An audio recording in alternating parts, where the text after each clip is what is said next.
Hi, this is Dr. Saldivar with a special episode of the Way to College podcast. Today I have a returning guest, returning champion. This is I believe, our third conversation. This is the third time I've had this guest on the podcast, and I think it's fitting because so I picked up her book. I have her book. Oh, look at that. I have her book, and I know LT. I know your story, but really, I think I didn't realize how much of I think a pioneer, a trailblazer, right? You Whoa. you are because I Whoa, think you y'all are. I hear think that? absolutely because I was earlier today. I was helping my wife. My wife's a high school teacher and she's moving into her classroom. So Bless her. I yes, and so but I've got to set aside some time to go help her set up, move stuff around, right? So I was there, and then I had lunch with her and a couple of her colleagues, her friends, and I was telling them I've got this podcast interview, and I was talking you up, and I was like, man, she did this and she did that, and like, the term first gen. Let's talk about first gen. And so I was like beside Thank myself, like, you. yeah, because I think, I think reading the book, it gave me, I think, additional perspective. And because I think I know a lot of your journey, not all of it, right, but a lot of it. But really, I think where you've kind of left your mark on this whole entire conversation about first gen and a lot of the programming that takes place around the country and a lot of the spaces where we talk about first gen students and what it means to be first gen.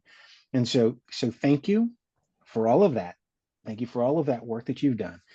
And then thank you for coming back and joining me for this conversation.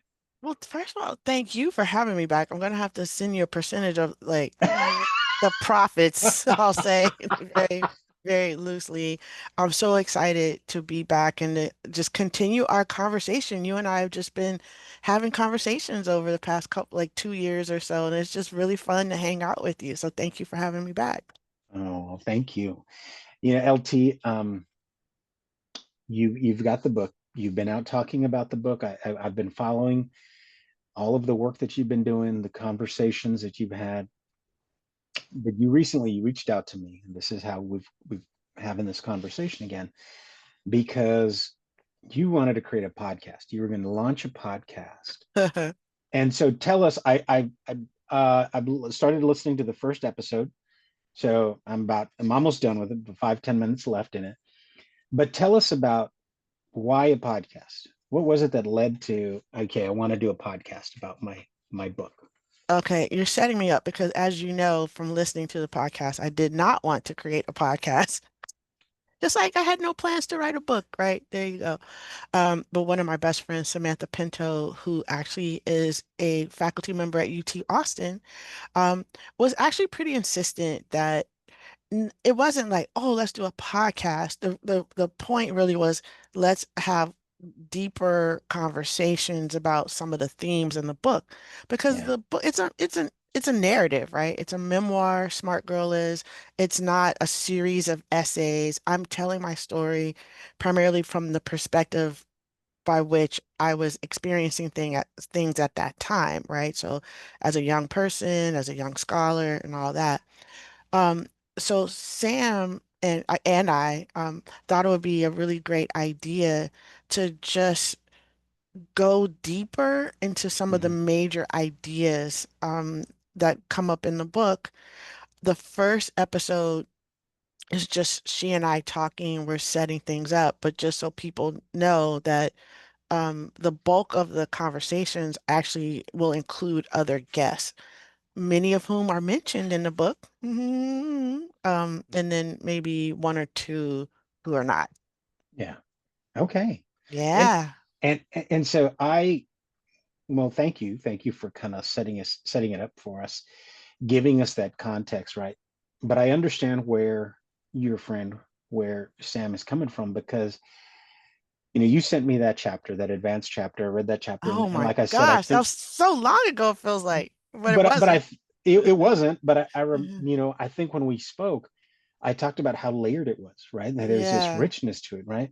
Yeah. And Yeah. even as I get into the entirety of the book, and just in the from the beginning, I thought, okay, yeah, this is not, no knock on anybody else's book or anybody else's work, but right, with this work, I think there's so much to talk about.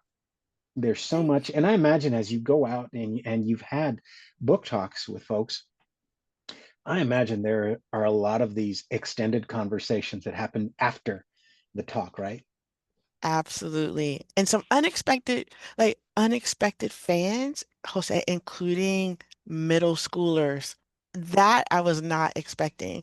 Yeah. Like this, the tween group, what I've been told from different people who don't know each other, who are like grown adults, that their 12-year-old saw the book Uh-huh. and read the book before, whoever my friend is, right?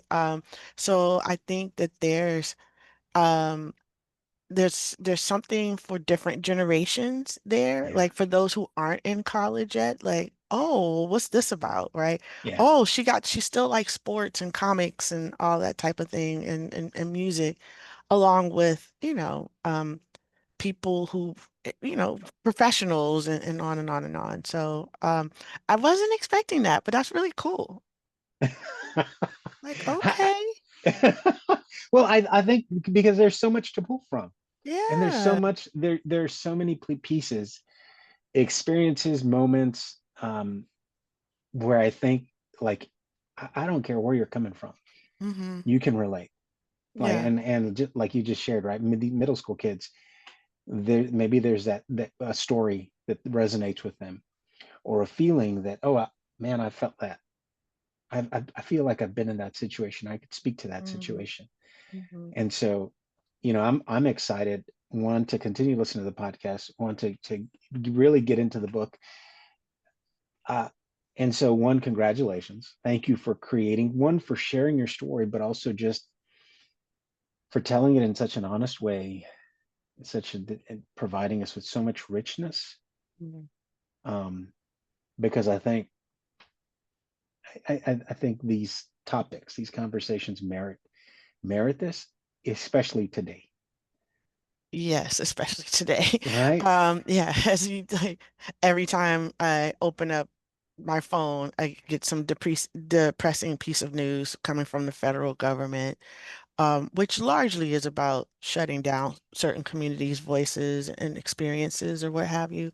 And this is what I've been telling people why it's so important to find ways to share your narratives, share stories, just as you are doing with your own podcast, right? It's another Yeah, way to keep your story alive as well as other people's stories alive. So there's just not one way to do it. yeah, And it could be a memoir, it could be a podcast, it could be an Instagram account, whatever it is, just for folks to be intentional about what it is that they're doing. Having said that, I will let people know, fair warning, that I was an English major, two-time degree holder of English and literature. So there's a lot of allusions in the book. yeah, And Sam and I do unpack some of them. So sometimes not no worries if people didn't catch it the first time around, but it may be worth like a reread or something like that for some of the chapters to pick up on many of the um they weren't necessarily hidden, but yeah, there are definitely some references, both pop culture and academic as yeah. well. Oh, wow. Okay. So, reminder to our listeners out there: if you've read the book, give it another read, and then go listen to the podcast. Subscribe to the podcast. Listen to the podcast. But yeah, LT, I couldn't agree more. Just the need to share our stories, and so thank you for, because I think, and if if our listeners listen to the last conversation we had, you talked about, like, and you mentioned this at the beginning. You didn't originally want to write. You didn't want to tell your story. Mm, Um, and you chose to tell your story because your daughter encouraged that's you to tell right. your story, right? Yeah, yeah. So you know, I think one, thank you for sharing the story, and two, thank you for, I think, giving us a framework, Hmm. right? So that we can all think about, I hope, how might I tell my story? Where, Yes, where do I see maybe those connections in LT story? Maybe there's something in LT story that wasn't present in mine, and I want to talk about that, and I want to that's right. share that, right? So Right. thank you for doing that, because I think it Hmm. takes a lot of courage and bravery to put our stories out there I for the agree. entire world to see. Hmm. I completely agree. And I just want to stress no one story is definitive. Right. We're all individuals. The first generation community is very heterogeneous. Of course, there's some things we have in common. Right. And absolutely, there's going to be things that I experienced other people didn't, and vice versa. And that's why we have to have more representation. Like, that's my whole thing is we got to have representation, right? And not feel like, oh, well, I didn't go to Harvard, so my experience doesn't matter. Absolutely not the case. We have to have more story. That's all I can say. More stories out there. LT, this is about the book. As I was getting into it, you talk about when you first, and I forget how you phrased it. I don't know if it was that you learned about the first gen term, but you had a student tell you that you were first gen, I and did. and and and LT, I sat with that because I Yeah. didn't know the term until I think I was in my graduate program. Yes. And it wasn't that a student told me, it wasn't one of my students that was telling me, it was, I think maybe I came across some literature, maybe it was a colleague that talked about the first gen experience. And I thought, and Hmm. so, and yeah, and I had to I sat with it for a long time because then, okay, thinking about my own experience, thinking, and like, whoa, like having this realization, like, and so when I read that piece, man, I sat with that because I remember that, and I remember thinking, you know, I'd never thought so much about the beginning of that, of, Mm. for me, the term. Hmm. And even you talked about the community being very heterogeneous. I Not that I am not a reluctant first gen, but when people ask me about my like first gen, I I struggle with it. Okay. I struggle with it. I'm thinking about my own experience because I Oh, was first one in my immediate family to go to college. sure. And you talk about this, right? You talk about people that maybe went to college but then didn't finish. And so, Yes. but I had extended family. I had aunts and uncles that were in college or that Sure. had gone to college, and so, but I still remember feeling lost. I Hmm. still remember feeling like mom and dad really couldn't, Hmm. offer very much guidance. Neither one of them finished school. And so so I appreciate you talking about that moment. Hmm. And I think for those of us to sit with that and kind of like, where were you when you learned you were first gen? That's such a great question. And I have two responses, so hopefully I don't forget them both.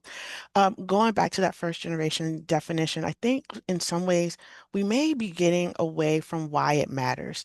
Yeah. And too often there's a lot of stress on the first part. They're like, oh, well, no, I had a grandfather or whatever. I had an uncle or a distant cousin. That's not the point. This isn't Yeah. about like genealogy. This Yeah. is really about a culture and an ecosystem. And we just use first generation as a way to arrive at that, right? So if our parents or care direct like the people directly in our lives have Yeah. had that experience or not and therefore able to help us. I'll contrast that with my own two kids who absolutely 100% would never identify as first gen. I mean, they grew up on a college campus, right? They it was their whole environment, and we want to value and respect their experiences as well. Um, but the other thing too, just a bit of a spoiler with respect to the podcast, we do in a couple episodes, um, I will speak to that person who told me that I was a guy, and we have not, I asked her her memory. of that Yeah. conversation. She actually was a graduate student at the time working for me in my office. So I thought it would be fun to have her come on and talk about that moment and more, right? Yeah. And talk about graduate school and all of that. So be on the Yeah. lookout for that. Like I said, it's about a month or so it'll come out.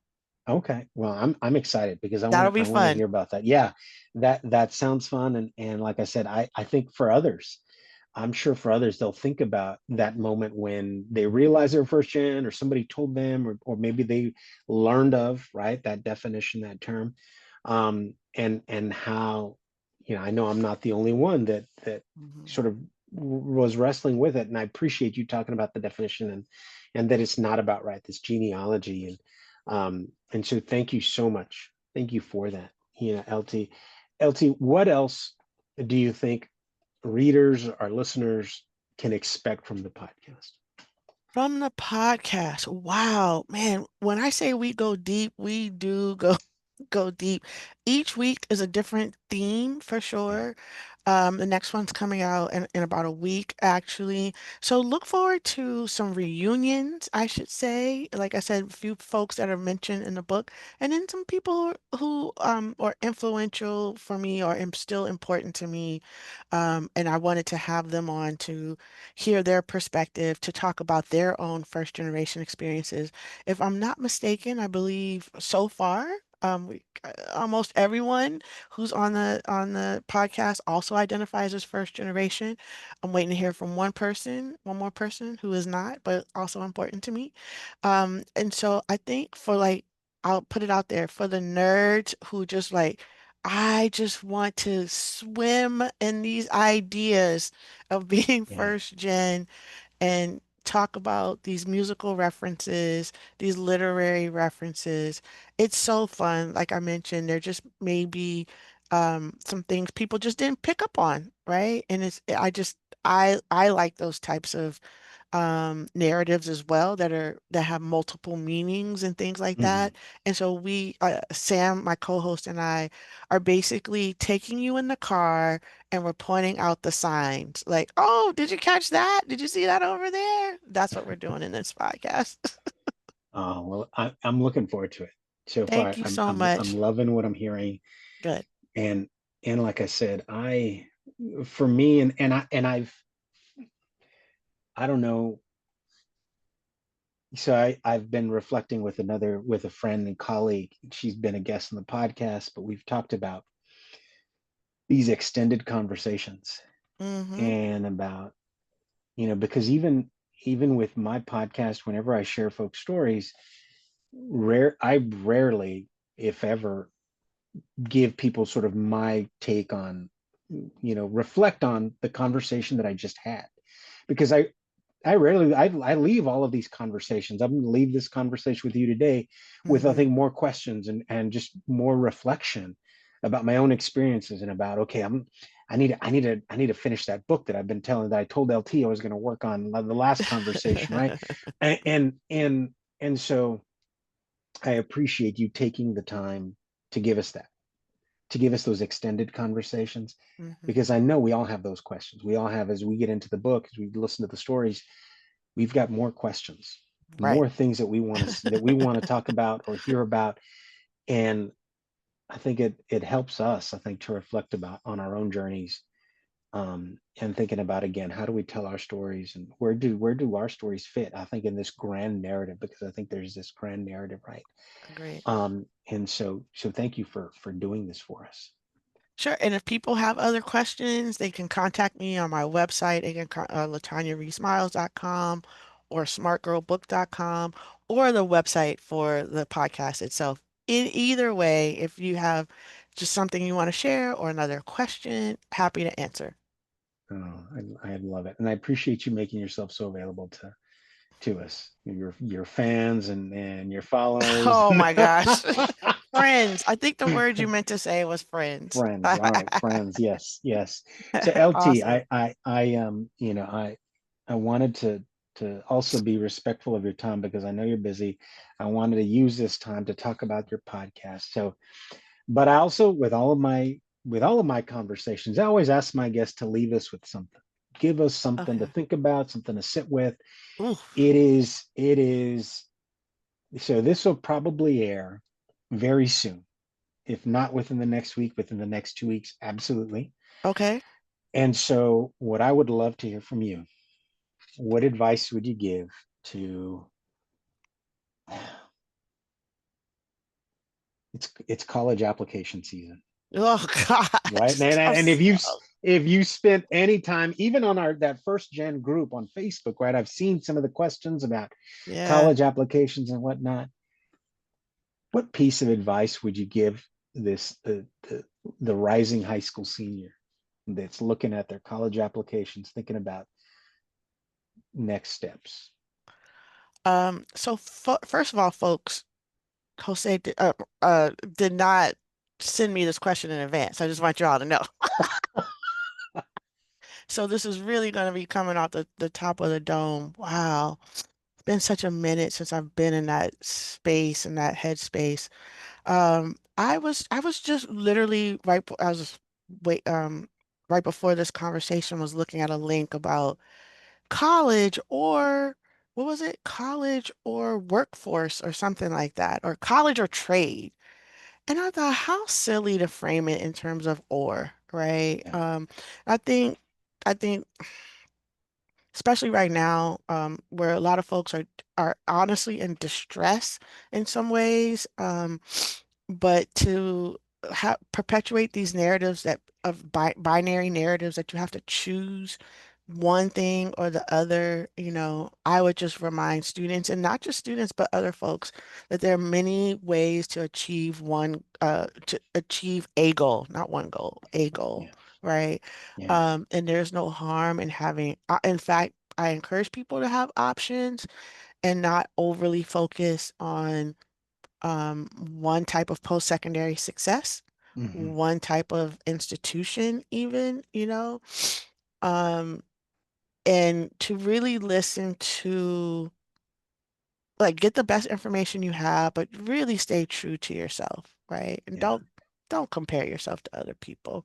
It's so easy to look to the left and the right and like, oh, they're running faster than me. You don't know what goal that other person had, right? yeah, Focus on your own goals. And like I said, there's many ways, many definitions of success and many yeah. ways to get there. LT, as always, you always deliver. Oh, sir, It's, cut you it out. It's just a you pleasure. It's a pleasure to hang out with you. thank you for that advice, because I think it is you are spot on. I think you're right. We got to quit looking, at ideas of success and Mm-mm. through that binary lens. And for our listeners out there, she talks about codified being smart. What does that mean to be smart, right? And how we these words that we throw around and really not giving Hmm. much thought to the repercussions. So LT, thank you so much. Thank you for providing some context. Thank you for providing some, I think, perspective.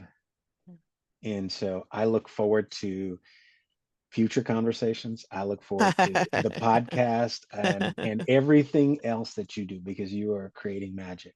So Well, thank you so thank you so much. much. Well, and I look forward to seeing you year 6 for the Catalyst Award. So be out there. Look forward to having you back as a judge. I appreciate it. And Mhm. yes, I'm looking forward to that as well. All right. LT, as always, thank you. And thank you I to our appreciate it. listeners and viewers out there. This is concludes a very special episode of the Way to College podcast with my Lightning guest. episode. And the Lightning. lightning episode, yes. It Oh, why feels didn't I like wear 30 my minutes. It's still 30 minutes. We still why got a didn't I good wear 30 my minutes. flash shirt? Damn it. LT, Appreciate you. thank you as All always. right. Take All care. right, we'll talk soon, folks. All Bye right. bye.